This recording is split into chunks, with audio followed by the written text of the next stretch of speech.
Mums Latvijā, diemžēl, pārāk daudz ļaudis katru gadu mirst no dažādiem vēža paveidiem, daži no kuriem ir grūtāk atklājami un daži vieglāk.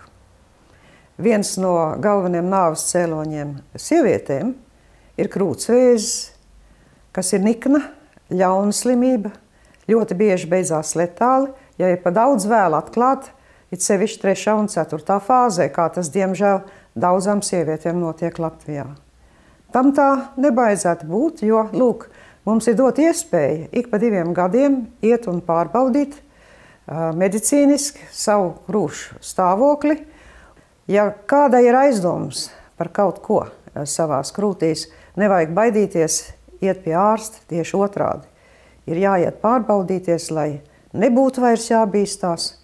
Un ja nu gadītos pats ļaunākais, tādā gadījumā tad tūliņ nekavējoties ir iespējams sākt ārstniecības kursu un cerēt ļoti labu iznākumu tādā gadījumā, ja viss tiek cītīgi darīts, kā medicīna to paredz un ieteica. Mana nabaga māte man atzinās, ka viņa jau kādu laiku reņķējās pa kādu bumbuli, kas viņai bija krūtīs. Viņai bija bailes iet pie ārsta gadījumā, ja tas izrādītos vēzis. Es viņu pierunāju beigās pie ārsta aiziet. Diemžēl tas bija vēzis un, diemžēl, viņš bija jau diezgan attīstītā stadijā.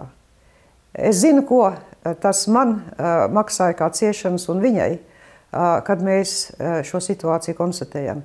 Es nevienam citam to nenovēlu, un es novēlu visām Latvijas sievietēm. Esiet tik labas, ejiet un pārbaudiet un dzīvojiet.